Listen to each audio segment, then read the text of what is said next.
Hello बच्चों, जो आपका लेसन चला हुआ था द किंगडम ऑफ फूल्स, उसको हम आज आगे थोड़ा सा और पोर्शन करेंगे इसका।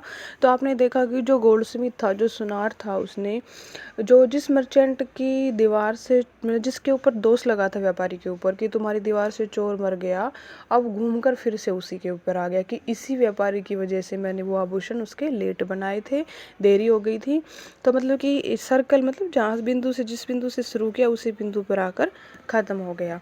तो अब देखते हैं आगे क्या होता है। और जो तुम्हारी वर्ड मीनिंग है वो मैंने कल तुम्हारे उसमें पिक में भेज दिए थे, सभी बच्चे उनको नोटबुक में अपने लिख लेना।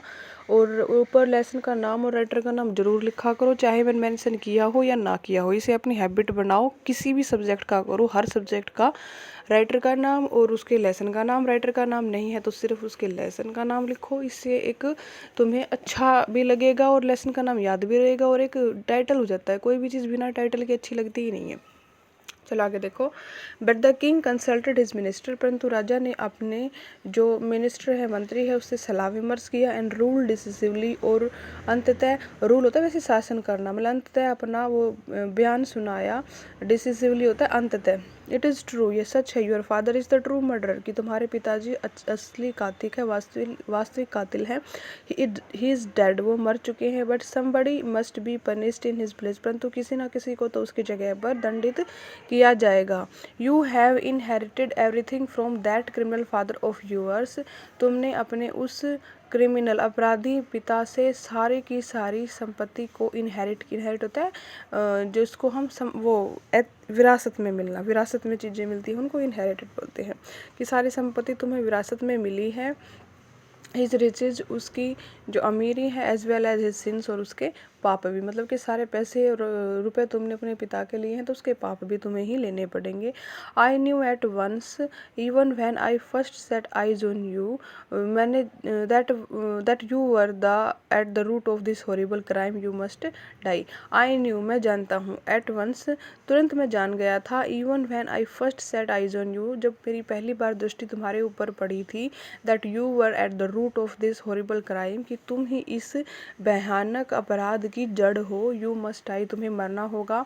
And he ordered a new stake to be made ready for the execution, और उसने तुरंत ही एक फांसी का फंदा बनाने का आदेश दिया। एग्जीक्यूशन मतलब उसकी फांसी के लिए एक फंदा बनाने का, स्टेक होता है, फंदा बनाने का आदेश दिया। As the servants sharpen the stake, जैसे ही जो सर्वेंट हैं उन्होंने स्टेक यानी कि फंदे को पहनाया, sharpen got it ready for the final impaling of the criminal, और अंत में जो उसका जो फाइनल जो दंड देने का प्रोसेस है, वो क्रिमिनल मतलब कि अपराधी को, उसके लिए उसको रेडी कर दिया। It occur to the minister that, तो तुरंत ही मिनिस्टर को पता लगा कि the rich merchant was somehow too thin to be properly executed, कि जो अमीर व्यापारी है वो इतना पतला है कि उसको उस फंदे पर नहीं लटकाया जा सकता, उस फंदे पर फांसी नहीं दी जा सकती।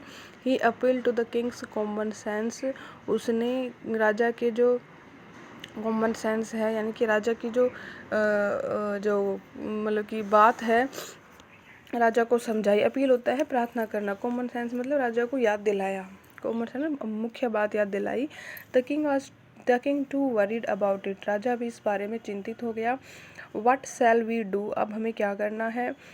ही सैड, उसने कहा। When suddenly struck him that all they needed, परंतु तुरंत उसको याद आया कि उसको क्या ज़रूरत है। To find a fit man fat enough to fit the stake, क्योंकि उन्होंने इतना मोटा आदमी ढूंढना है कि जो इस फंदे तक फिट हो जाए। अब देख लो कितने मूर्ख हैं वो, मतलब कि उसका फंदा खराब नहीं जाना चाहिए, चाहे आदमी कोई भी हो। The servants were immediately sent all over the town, और जो नौकर हैं उनको तुरंत ही भेजा गया था पूरे के पूरे शहर में। Looking for a man who would fit the stake, ऐसे आदमी को ढूंढने के लिए जो इस फंदे तक फिट हो जाए। And their eyes fell on the disciple, और उनकी जो आंखें हैं वो शिष्य के ऊपर गिरी। Who had fattened himself for months on banana, जिसने अपने आप को मोटा लिया था, यानी कि जो मोटा हो गया था बनाना खाकर, राइस चावल खाकर, व्हीट गेहूँ खाकर, एंड घी और घी खाकर काफ़ी मोटा वो हो गया था। जो डिसिपल है वो फैटमैन हो गया था, काफ़ी फ्री की चीज़ें उसको मिलती थी, खा खा के मोटा हो गया था, तो वो काफ़ी वही इस फंदे पर फिट होने वाला था। तो देखो उसके गुरु ने इसको कहा था कि मूर्खों का राज्य है, अगले क्षण क्या हो जाए तुम्हें कुछ नहीं पता होता। लेकिन फिर भी जो है शिष्य माना नहीं उसकी बात को। आगे देखो क्या होता है। What have I done wrong, I am innocent, मैंने क्या गलत किया है, मैं तो निर्दोष हूँ। आई एम ए सन्यासी, मैं एक सन्यासी हूँ। ही क्राइड, वो चिल्लाया। दैट मे बी ट्रू, हाँ ये बात सच है। But it is the royal decree, परंतु ये शाही आदेश है। दैट कि we should find a fat man enough to fit the stake, कि हमने इतना मोटा आदमी ढूंढना है जो इस फंदे तक फिट हो जाए। दे सेड, उन्होंने कहा। And carried him to the place of execution, और उनको फांसी वाली जगह पर लेकर चले गए। He remembered his wise guru's words, उसे अपने बुद्धिमान गुरु के शब्द याद आए। This is a city of fools, की ये तो मूर्खों का शहर है। यू डू नॉट नो, तुम नहीं जानते। What they will do next, की अगले क्षण वो क्या करेंगे। While he was waiting for death, जब वो मृत्यु का इंतजार कर रहा था। ही prayed to his Guru in his heart, तो अपने दिल में ही उसने अपने गुरु से प्रार्थना की। Asking him to hear his cry, कि उसकी चीख को वो सुने। वेरेवर ही वाज, जहाँ कहीं भी वो थे। द गुरु सा एवरीथिंग इन ए विजन, राजा ने दिव्य दृष्टि से सब कुछ देख लिया था। ही हैड मैजिक पावर्स, उनके पास जादुई शक्तियाँ थी। ही कुड सी फार, वो काफ़ी दूर का देख सकते थे। And he could see the future as he could see the present, वो भविष्य भी देख सकते थे, वो वर्तमान भी देख सकते हैं। एंड द पास्ट, वो भूतकाल भी देख सकते थे। He arrived at once to save his disciple, वो तुरंत ही वहाँ पहुँच गए अपने शिष्य को बचाने के लिए। Who had got himself into such a scrape, जिसने खुद को इस ऐसी मुसीबत में अपने आप को फंसा लिया था। स्क्रैप संकट होता है। थ्रू लव ऑफ फूड, भोजन के प्रति प्यार के द्वारा जिसने अपने आप को ऐसी मुसीबत में फंसा लिया था। सच ए स्क्रैप होता है ऐसी मुसीबत में। As soon as he arrived, जैसे ही वो वहाँ पहुँचा। ही स्कोल्डेड द डिसिपल, उसने जो शिष्य है उसको डांट लगाई। And told him something in a whisper, और फुसफुसाहट के साथ उसको कुछ बताया। Then he went to the king, फिर राजा के पास गया। एंड एड्रेस्ड, और उसको संबोधित किया। हिम एड्रेस्ड हिम, यानी कि उसको संबोधित किया। ओ वाइजेस्ट ऑफ किंग्स, बुद्धिमान राजाओं के राजा। हु इज़ ग्रेटर, महान कौन है। द गुरु और द डिसिपल, चेला या फिर गुरु। गुरु या डिसिपल मीन्स गुरु और चेले में से महान कौन है। ऑफ कोर्स द गुरु, निसंदेह गुरु महान है। नो डाउट अबाउट इट, इसमें कोई संदेह नहीं है। वाई डू यू आस्क, तुमने क्यों पूछा मुझसे। Then put me to the stake first, तो पहले मुझे फांसी फंदे पर लेकर जाओ। Put my disciple to the death after me, मेरे जो डिसिपल है उसको मेरे बाद, उसको जो डेथ है वो दो, यानी कि मेरे बाद उसको फांसी दो।